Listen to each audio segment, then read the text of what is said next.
Ritambhara Prajna veut dire que vous êtes capable de voir la relation entre le son et la forme. Dans la musique classique indienne, ils ont exploré cette chose sonore à tel point qu'ils peuvent créer n'importe quelle humeur. Si vous pouvez simplement rester assis, Ritambhara Prajna va arriver. Des choses formidables vont vous arriver.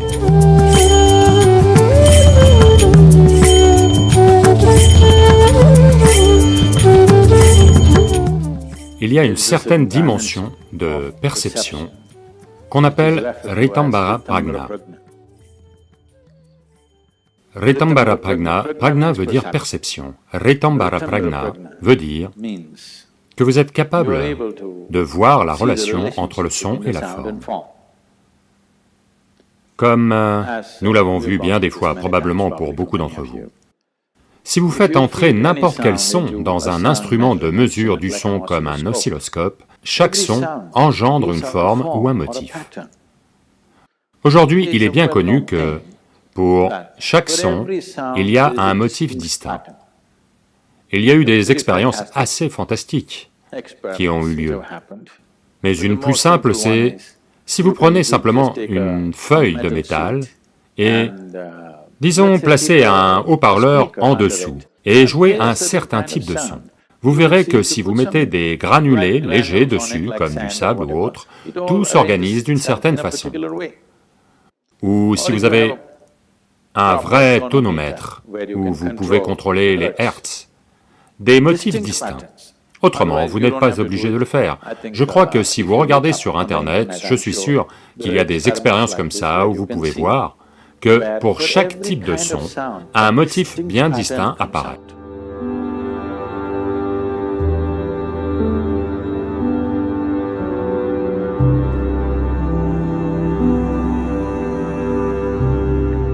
Donc, pour chaque son, il y a une forme qui lui est attachée. De même, pour chaque forme, il y a un son qui lui est attaché.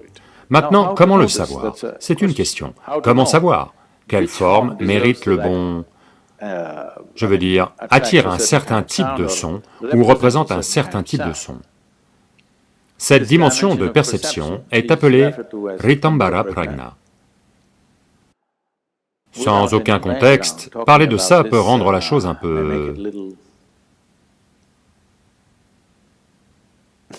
ça peut rendre la chose un peu ridicule, parce que sans le fond de compréhension nécessaire, soudain je parle d'autre chose. Ça n'est pas compris. Disons cela comme ça.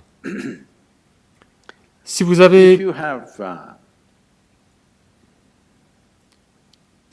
écoutez de la musique, pas la musique avec des mots, disons que vous écoutez simplement une voix ou des instruments. Avez-vous remarqué que divers sons créent divers types d'impact sur vous? Un certain son amène une émotion d'amour en vous, un certain son vous rend paisible, certains sons vous poussent à swinguer. Différentes choses ont différents types d'impact sur le système. Même si vous n'êtes pas un auditeur conscient, ça peut quand même arriver. Quelque part, quelqu'un joue une musique rythmée, soit du genre musique folk, soit disons du rock. Vous n'écoutez pas vraiment. Vous êtes assis et lisez un journal ou faites autre chose. Le corps veut bouger. C'est la première indication qu'il veut danser. Dans la musique classique indienne, ils ont exploré cette question du son à un tel point qu'ils peuvent créer toutes les humeurs qu'ils veulent. Pour avoir une certaine expérience de cela, la musique est une exploration plus simple, plus facile, sans risque. Vous devez écouter de la musique qui n'a pas de mots. Ça ne veut pas dire que vous écoutez de la musique d'ascenseur, pas ce genre-là. Quelque part, les gens explorent divers niveaux de son, diverses manières d'exprimer les choses, mais sans beaucoup de mots. Il peut y avoir quelques mots. La musique classique indienne va dans ce sens, ou la classique occidentale dans une certaine mesure. Mais la classique occidentale est surtout instrumentale, n'est-ce pas? Il n'y a pas de voix, pas beaucoup de voix du moins. Si vous écoutez de la musique vocale, qui n'a pas beaucoup de mots, votre capacité à saisir cela peut arriver dans une certaine mesure. Une meilleure façon de le faire serait... Il y a des mantras spécifiques, mais cela doit être techniquement correct. La musique aussi doit être techniquement correcte. Mais ce n'est pas votre problème, c'est le problème du musicien. Vous écoutez simplement. Pour être techniquement correct en musique classique, ça prendra des années et des années d'application. Mais le mantra viendra beaucoup plus facilement, parce que c'est juste technique. Vous ne regardez pas l'esthétique du son. Comme vous éliminez l'esthétique et ne regardez que les aspects techniques, vous ne regardez que la mathématique du son. C'est plus facile en ce sens, si vous voulez le faire. Mais même cela va nécessiter un certain niveau d'attention. Autrement, le meilleur moyen, c'est si vous apprenez simplement à être assis immobile, vraiment immobile. Tout est immobile en vous. Si vous savez comment être simplement assis ici, sans essayer de faire quoi que ce soit, sans essayer d'écouter, sans essayer de méditer, sans essayer de chanter, sans essayer de penser à Dieu ou au diable ou à quoi que ce soit, simplement, si vous pouvez simplement être assis, Ritambhara Prajna va arriver.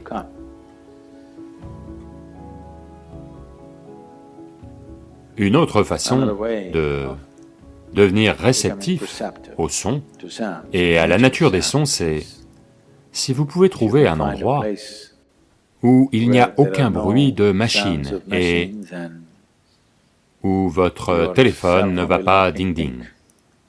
Au calme, si vous pouvez écouter le son des arbres, du vent, de l'eau, juste les sons naturels, si vous prêtez suffisamment attention, des choses formidables vont vous arriver. Si vous... Je ne sais pas s'il y a... Il en reste probablement très peu. Parce que même les forêts sont cultivées. Bien des fois, j'ai été dans le sud de l'Inde. Vous savez, ce sont des sortes de forêts tropicales.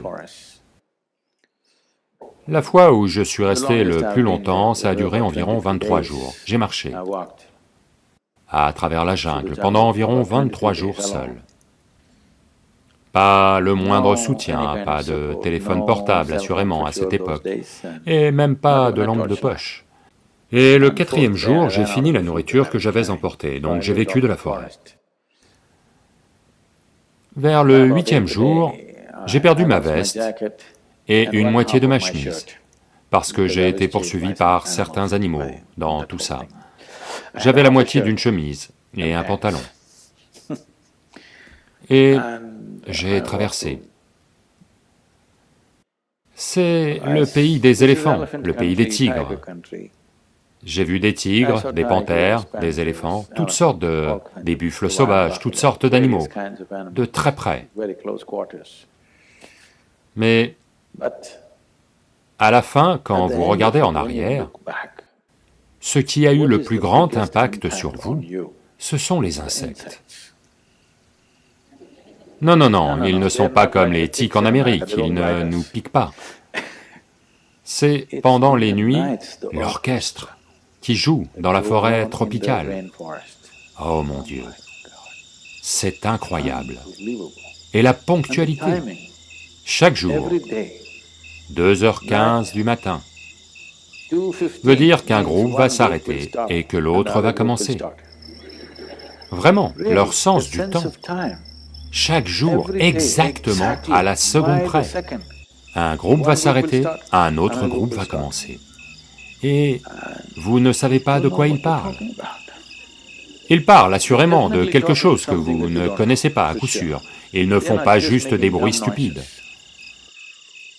Donc, si vous vous asseyez là, et écoutez, et écoutez, et écoutez, et écoutez, lentement, vous commencez à remarquer que ça suit un schéma et une organisation qui est bien plus grand que toutes les symphonies humaines que vous pouvez réaliser. bien plus complexe et bien plus intense. Donc, si vous écoutez, apprenez simplement à écouter, écoutez tout. Ça veut dire que vous ne devez pas parler, vous savez. Simplement écoutez. Vous aurez un certain sens de la façon dont les sons et les formes sont reliés. Mais si vous voulez en faire une étude, alors ça va demander une autre sorte d'implication. Mais juste avoir une oreille pour tout. Ne regardez pas ce qui est important, ce qui n'est pas important. Tout ce qui vient, vous devez l'écouter. C'est très important.